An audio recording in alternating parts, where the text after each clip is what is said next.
اعوذ باللہ من الشیطان الرجیم بسم اللہ الرحمن الرحیم۔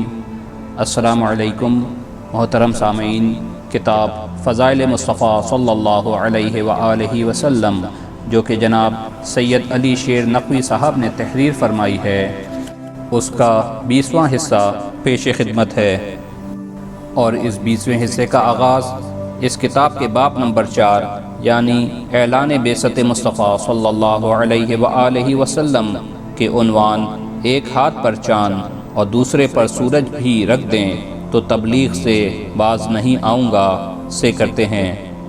حضرت ابو طالب علیہ السلام نے اپنے بھتیجے حضرت محمد مصطفیٰ صلی اللہ علیہ وآلہ وسلم سے رابطہ کیا اور ان کو کفاران مکہ کی دھمکی آمیز گفتگو سے آگاہ کیا اور پوچھا، اے میرے بھتیجے، اس سلسلے میں آپ کا کیا ارادہ ہے؟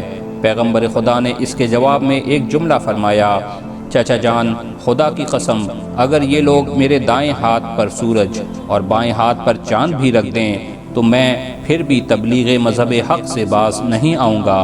میں اپنی منزل تک پہنچنے کے لیے ہر تکلیف برداشت کروں گا، یہاں تک کہ کامیاب ہو جاؤں یا بصورت دیگر اپنے مقاصد حاصل کرنے کے لیے اپنی جان دے دوں گا۔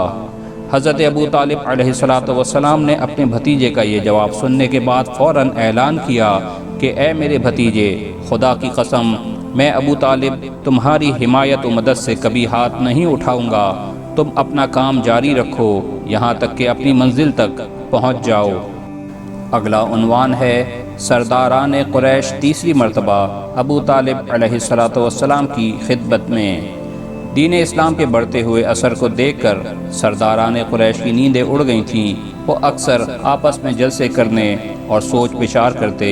اب ایک نئی تجویز کے ساتھ تیسری مرتبہ حضرت ابو طالب کی خدمت میں حاضر ہوئے اور اس طرح گفتگو شروع کی، اے ابو طالب، ہم سمجھتے ہیں کہ محمد تمہارا بھتیجا بہت خوبصورت ہے، اس لیے تم سے محبت کرتے ہو اور اسے اپنا بیٹا بنایا ہوا ہے۔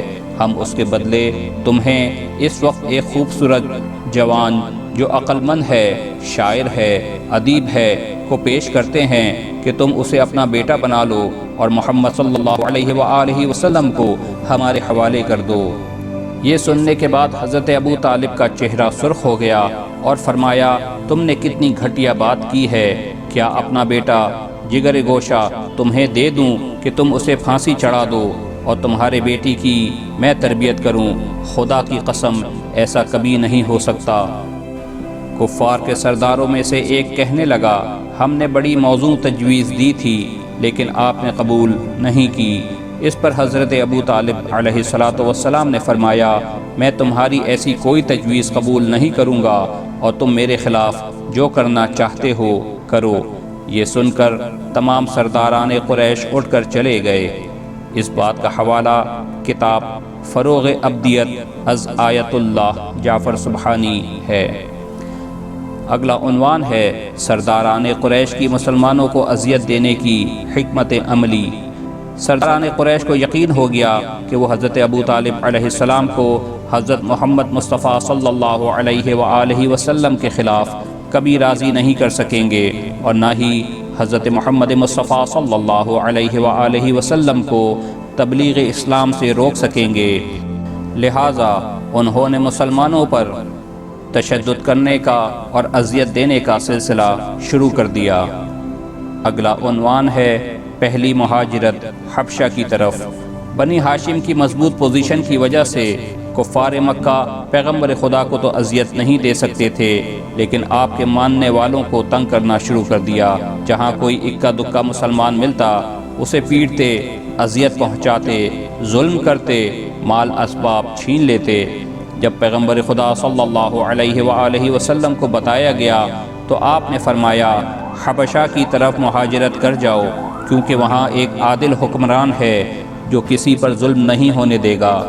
جعفر بن ابو طالب علیہ السلام حبشہ میں نصرانی بادشاہ کے دربار میں پیش ہوئے اور بتایا کہ ہم نادان تھے، بتوں کی پرستش کرتے تھے، ہمسایوں کا احترام نہیں کرتے تھے، ضعیف بیچارے لوگ طاقتوروں کے غلام تھے، اپنوں کے ساتھ جنگ کرتے تھے۔ ان حالات میں ہم سے ایک نفر اٹھا جو صادق تھا، امین تھا، اس نے کہا کہ ایک خدا کو مانو، کسی پر ظلم نہ کرو، ہمسایوں کا احترام کرو، نجاستوں سے دور رہو، پاک و پاکیزہ زندگی گزارو، بتوں کی پوجا نہ کرو، امانت کو ان کے مالکوں تک پہنچا دو، سچ بولو، لوگوں سے خوش اخلاقی سے پیش آؤ، خون ریزی سے باز رہو، یتیموں کا مال نہ کھاؤ۔ بادشاہ نے کہا ان کا دین سچا ہے، ان کو نہ چھیڑو۔ اگلا عنوان ہے کفار مکہ کا مسلمانوں سے لین دین بند۔ اس کے باوجود کہ سرداران قریش اور کفار مکہ کے ظلم مسلمانوں پر روز بروز بڑھتے جا رہے تھے، مگر دین اسلام کے پھیلاؤ میں کمی نہ آئی۔ دین اسلام قبول کرنے والے نو مسلموں پر ظلم کیا گیا، اذیتیں دی گئیں، اور وہ مجبور ہو گئے کہ کچھ ان میں سے حبشہ کی طرف ہجرت کر جائیں۔ پھر بھی مسلمانوں کی تعداد بڑھتی ہی جا رہی تھی۔ اب کفار مکہ نے نئی چال چلی۔ ایک بار پھر قریش اور مکہ کے دوسرے سردار اکٹھے ہوئے اور انہوں نے فیصلہ کیا کہ محمد صلی اللہ علیہ وآلہ وسلم اور ان کے ماننے والوں سے ہر قسم کا لین دین بند کر دیا جائے۔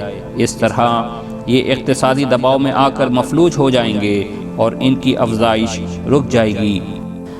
سب نے مل کر ایک تحریر لکھی، قسمیں اٹھا کر سب نے سوائے مطعم بن عدی دستخط کیے۔ اس معاہدے کی شرائط یہ تھیں: محمد صلی اللہ علیہ وآلہ وسلم اور ان کے ماننے والوں سے ہر قسم کی خرید و فروخت ممنوع قرار دے دی گئی، ان سے ہر قسم کا معاشرتی رابطہ ممنوع قرار دیا گیا۔ کسی کو یہ حق نہیں کہ وہ مسلمانوں سے شادی کر سکے۔ اس معاہدے پر دستخط کرنے کے بعد اسے بند کر کے مہرے لگا کر سیل کر دیا گیا اور اسے خانہ کعبہ کی چھت سے لٹکا دیا گیا۔ حضرت ابو طالب جو پیغمبر خدا کے تنہا زبردست حامی تھے، انہوں نے اپنے رشتہ داروں کو بلایا اور حالات سے آگاہ کیا۔ کفار نے نہ صرف مسلمانوں سے ہر قسم کا اقتصادی تعلق ختم کر دیا تھا، بلکہ ہر وقت ان کی طرف سے مسلمانوں پر حملے کا خطرہ بھی رہتا تھا۔ حضرت ابو طالب علیہ السلام نے تجویز دی کہ اپنے بچاؤ کے لیے ہمیں یہاں سے چلے جانا چاہیے، اور مکہ کے قریب دو پہاڑوں کے درمیان ایک جگہ تھی جسے شعب ابی طالب کہا جاتا تھا، وہاں منتقل ہو جانا چاہیے۔ سب نے اتفاق کیا اور اس طرح پیغمبر خدا، بی بی خدیجہ، حضرت ابو طالب، حضرت علی علیہ السلام اور دیگر ہاشمی جوان شعب ابی طالب پہنچ گئے۔ غذا کی خریداری میں سخت مشکلات آتی تھیں۔ نوبت یہاں تک آ گئی کہ پورے دن میں صرف ایک کھجور پر گزارا کرنا پڑتا تھا، اور پھر کئی دن ایسے بھی آئے کہ پورا دن نصف کھجور میسر آتی تھی۔ اس معاہدے کو مزید تقویت دینے کے لیے تقریباً 80 افراد نے اس پر دستخط کیے اور پھر اس کو کپڑے میں لپیٹ کر خانہ کعبہ میں لٹکا دیا گیا۔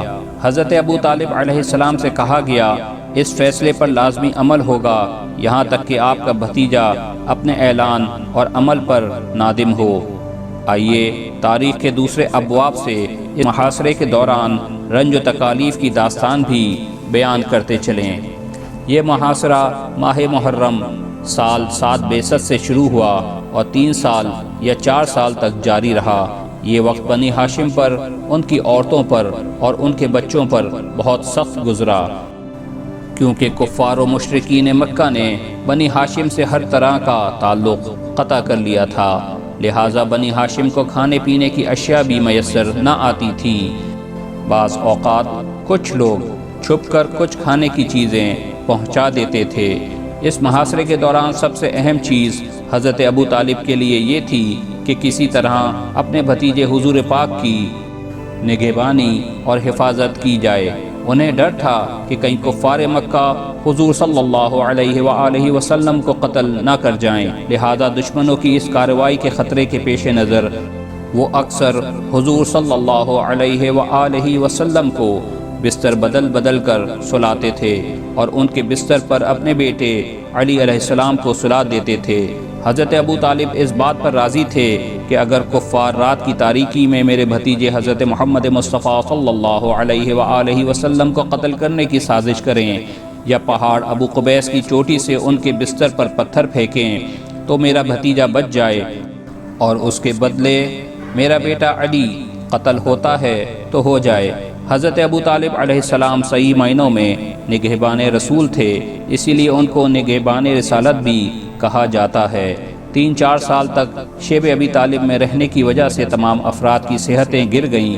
انہی وجوہات کی وجہ سے جب اقتصادی پابندیاں ختم ہوئیں تو پیغمبر خدا صلی اللہ علیہ وآلہ وسلم کے 2 عزیز ترین حامی حضرت ابو طالب اور بی بی خدیجہ سلام اللہ علیہا بعثت کے 10ویں سال انتقال کر گئے۔ اقتصادی محاصرہ یا پابندیاں تقریباً 3 سال تک برقرار رہیں۔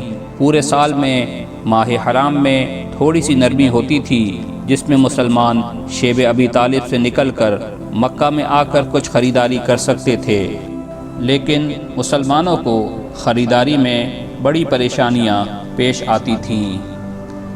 وما علینا الا البلاغ المبین۔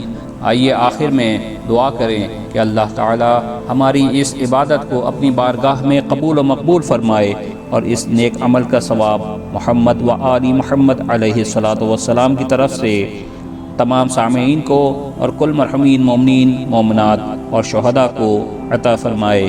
الہی آمین۔